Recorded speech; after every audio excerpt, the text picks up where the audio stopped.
이낙연 후보가 이재명 후보에게 최인호 의원이 가져온 공격 포인트는 경기도지사의 100% 재난지원금입니다. 애초에 여야가 합의한 5차 재난지원금 지급 대상은 소득 하위 88%인데 경기도만 전원 지급을 검토한다는 겁니다. 이낙연 후보 바로 한마디 했습니다. 국회가 여야 간 합의로 결정했던 것, 국회의 결정에 따르려 하고 있는 다른 지자체와의 형평성은 어떻게 할 것인가? 합의 번복과 형평성 문제를 꼬집었네요. 하지만 이재명 후보 달라야 정상이라고 반박했습니다. 중앙정부 정책과 지방정부의 정책은 다른 게 정상이다라는 말씀 먼저 드립니다. 똑같이 할 거면 지방자치 왜 하겠어요? 그러자 이낙연 캠프에서 재정 부담과 그로 인한 차별 대우 우려를 다시 꺼내들었습니다. 경기도만 예를 들어서 100% 지급을 하게 되면 나머지 16개 시도는 차별적으로 그런 대우를 받을 수밖에 없는 것이고요. 경기도 재난지원금 100% 논란, 양측의 입장 들어보겠습니다. 예, 첫 번째 주제 100% 지원금은 돈풀기 선거라는 얘기입니다. 이 부분은 이제 이낙연 후보 캠프에서 가지고 온 주제인데요. 저는 최대한 개입을 하지 않고요. 두 분이 먼저 얘기하고 반박하고 재반박하는 순서로 하도록 하겠습니다. 최인호 본부장님께 물어보면 사실 이 부분은 이재명 후보가 100%다 주겠다고 한 부분, 원래 지난 7월에 국회에서 추경안이 소득 하위 88%까지 주기로 통과가 됐었잖아요. 그런데 이거는 룰을 이재명 후보가 깼다고 생각하시는 겁니까? 네, 여야가 어렵사리 합의를 했죠. 또 정부가 또 합의를 했습니다. 국회가 합의했고 여야가 합의했고 이 모든 것을 부정하는 그 과한 주장은 정말 합의를 무시하는 독단적인 행정이다 이렇게 생각을 하고요. 대통령을 하시겠다는 분이 그것도 여당 소속의 자치단체장께서 이렇게 전국민적인 100% 지급하겠다 합의를 위반하는 것은 이건 룰을 전혀 어기는 것이라고 생각을 하고요. 또 다른 시도에 약 500만 명의 국민들이 받지를 못합니다. 다른 시도의 국민들은. 그러면 그 국민들이 느낄 위화감은 얼마나 클 것인가. 앞으로 지자체가 이런 식으로 정부의 합의나 여야 간의 합의나 국회의 합의를 다 깨고 나온다면 우리나라 행정이 얼마나 어지러워질 것인가. 그래서 이렇게 무리하게 주장하시는 것이 경기도정을 본인의 대권을 위한 사유화하는 거 아니냐 하는 그런 우려가 크다는 말씀을 드리겠습니다. 우선 말씀드릴 수 있는 거는 지난 1월에 정부의 3차 재난지원 때도 사실은 이제 경기도뿐만 아니라 울산시라든지 이런 데서도 자체 재원으로 보편 지원을 했었던 경험이 있습니다. 그러니까 이것처럼 중앙정부의 결정과 지자체가 다르게 간 경우들이 있고요. 오히려 지방자치라는 것의 어떤 헌법적 가치 그리고 그 제도의 어떤 의미를 봤을 때는 각 자치단체마다 다른 사정에 기반해서 다른 정책 집행이 가능해야 됩니다.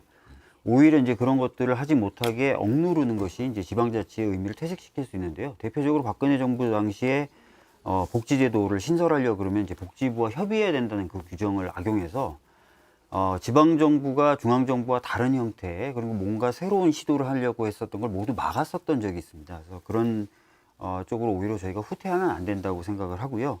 그리고 하나 더 말씀드릴 게 있는데요. 아직 확실히 뭐 다 결정된 건 아니죠. 그러니까 지방에 있는, 그러니까 경기도 지방에 있는 전체적인 자치단체들의 의견을 이제 모아 나가서 그런 과정을 거치겠다고 하는 거니까 지켜볼 필요도 있다고 생각합니다. 그래서 이제 아까 이재명 지사께서 달라야 정상이다. 뭐 지자체의 특성을 고려해야 된다는 취지로 말씀을 하셨는데 바로 어제 성남시장님, 수원시장님, 또 용인시장님, 경기도의 큰 지자체장들이 7분이 100% 지원에는 도저히 예산이 부담이 돼서 수용을 못하겠다는 입장을 밝혔거든요. 그러면 정부에 대한 광역지자체장으로서 달라야 정상이라고 한다면은 그러면 지금 7개 경기도 소속의 지자체, 기초지자체장들이 우리는 못하겠다, 반대한다. 이런 것도 달라야 정상 아니겠습니까? 그러면은 그에 대해서 어떻게 추진하실 건지, 반대에도 불구하고 일방적으로 계속 이렇게 밀어붙이실 건지, 이 부분은 조금 뭔가 좀 독단적이다 하는 지적을 드립니다. 그 부분에 대해서는 아까도 말씀드렸던 것처럼 경기도 내 자치단체가 의견 조율이 필요하다는 입장이고요. 당연한 거고요. 그래서 이제 그런 부분에 관련된 과정을 거치겠다라는 이야기는 이미 이재명 지사가 밝힌 바가 있고요. 근데 지금 좀 안타까운 거는 그 88%이 지급안은 원래 저희 당이 당론으로 가졌던 100%와 좀 다르면서 100%로 당론을 정했을 때 우려했었던 문제점이 지금도 제기되고 있어요. 오늘자 기사를 보면은 이제 건보료를 기준으로 88%를 나누겠다, 구별하겠다라고 했는데 안 맞는다는 거죠. 안 맞는 케이스가 굉장히 많다는 거예요, 벌써. 그래서 과연 이 행정 비용이라든지 또는 필요한 시간 이런 것들을 어떻게 감당할 것인가라는 좀 우려가 있어서 하여튼 자치단체들이 좀 잘 고민해서 합의만 된다면은 여력이 되는 한 전 지급, 보편 지원 이런 쪽으로 가는 것도 괜찮지 않을까 생각됩니다. 그런데 이제 사실은 100% 지급을 할 수도 있겠죠. 다만 이제 정부의 재정적인 한계도 고려했을 것이고, 특히 야당의 아주 100% 지급에 대해서 극렬한 반대가 있었지 않습니까?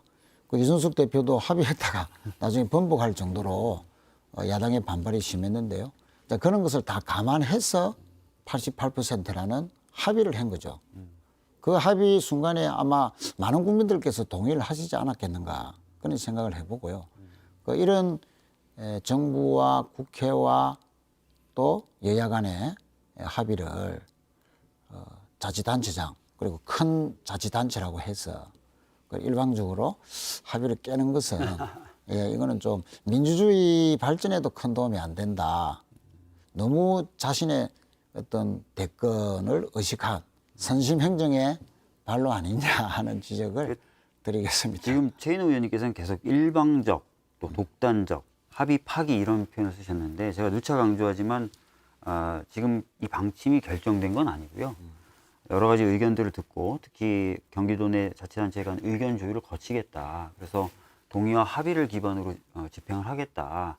했으면 좋겠다. 이렇게 지금 의사를 밝히고 계신 상황이기 때문에 이것을 일방적이다, 독단적이다, 합의를 파기했다 이렇게 보기는 어려울 것 같고요. 아까도 제가 말씀드렸지만 우리 당론이 100% 지급을 얘기했었을 때 생각했었던 여러 의미들이 있습니다. 그리고 88%로 이제 여야 합의이긴 하지만 수정되면서 우려했었던 부분들도 있어요. 그래서 그런 것들을 다 감안하고 아까 말씀드렸던 대로 자치단체에 여력이 되고 또 자치단체들 간에 협의가 이루어진다면 좀 100% 지급하는 것이 그렇게 비민주적이다 이렇게 보는 것은 좀 문제가 있다고 생각하고요. 또 하나 자꾸 선거를 의식한 것 같다. 대권에 대한 어떤 수단으로 보는 것 같다 이렇게 말씀하시는데 이 전국민 지원, 재난지원금에 대한 전국민 지원 그리고 소멸성 화폐로의 지급은 이재명 지사가 아주 옛날부터 그러니까 1차 재난지원금 때부터 주장했던 겁니다. 그렇기 때문에 갑자기 선거를 앞두고 표를 의식해서 태도를 바꿨다. 이것도 좀 맥락이 안 맞는 것 같습니다. 지역 화폐는 또 다음에 또 하더라도 제가 지적하는 것은 정부와 여야 국회와의 합의입니다. 그 합의는 일종의 룰이거든요. 또 정당 정치에 아주 여야 간의 합의를 지킨다는 것은 기본적인 또 신의의 문제이기도 하고 그거를 큰 지자체가 반대하고 나선다면은 만약에 이재명 지사께서 대통령으로 되신다는 걸 가정하면 중앙정부 입장에서 아주 어렵게 야당과 그 많은 과정을 거치면서 겨우 합의했는데 가장 큰 지자체가 반대하고 나서고 또 그 밑에 있는 기초단체는 또 그 도지사의 의견과 또 다르고 이렇게 한다면은 과연 우리나라 행정이 얼마나 혼란스러워지겠는가 하는 그런 국민들의 우려가 크다. 그런 점에서 저는 이재명 지사께서 100%라는 소신은 중요하고 또 존중돼야 되지만 합의된 것은 지킬 수 있는 그런 자세 이것이 중요하고 만약 이것을 깨기 시작하면은 지자체와 정부 간의 갈등뿐만 아니라 거기 사는 국민들 간에 또 도민과 또 혜택을 보는 국민과 혜택을 보지 못하는 국민들 간에 위화감이 조성이 되어서 또 그것이 심해지면은 그 뭐 아쉬우면 경기도로 이사 오시라. 뭐 이렇게 만약에 그래 한다면 그거는 너무 심하게 가는 경우겠죠. 이런 식으로까지 위화감이 조성되는 것은 바람직하지 않다. 특히나 대통령이 될 분은 이런 위화감이 조성되는 정책이나 주장은 안 하시는 게 옳지 않다. 근데 이제 아까도 말씀드렸던 것처럼 중앙정부 또는 국회 내에서 합의는 최소한의 기준인 것이죠. 그다음에 그 최소한의 기준보다 자치단체가 더 할 수 있다면 또 그것도 토론과 합의에 기초해서 더 할 수 있다면 더 하는 것을 국회나 중앙정부 차원에서 이런 합의에 대한 반대라고 부르지 않습니다. 그것을 전제로 한 플러스 알파라고 부르는 것이죠. 그런데 자꾸 이제 이것을 반대, 파기 이렇게 부르시는 게 저는 굉장히 안타깝고요. 만약에 그런 식으로 보신다면 박근혜 정부 시절에 그렇게 중앙정부가 반대했는데 서울시가 했었던 여러 가지 복지 정책들, 경기도나 성남시나 다른 어떤 우리 정당이 차지하고 있었던 지방자치단체에서 했던 독자적인 복지 정책들, 다 그런 비난의 대상이 돼야 되는 거예요. 근데 그렇게 해서 저희가 사실 얻을 게 별로 없을 것 같고요. 그 부분 제가 지방자치의 의미를 좀 생각한다면, 지방자치의 의미를 생각한다면 아까 말씀드렸던 대로 중앙정부가 전국적으로 하는 것에 더해서 독자적으로 할 수 있는 것은 좀 할 수 있게 하는 것이 맞다고 생각합니다. 그건 반대나 파기는 아니다. 이렇게 말씀드리겠습니다. 제가 이제 말씀 한 가지 지적을 드리는 것은 그 당시 무상급식을 중앙정부와 달리 추진했던 지자체라든지 또는 뭐 교육감 이런 분들은 저희 당 안에서는 합의를 본 것입니다. 지금 우리 당이 나서서 야당과 합의를 했고 우리는 여당이거든요.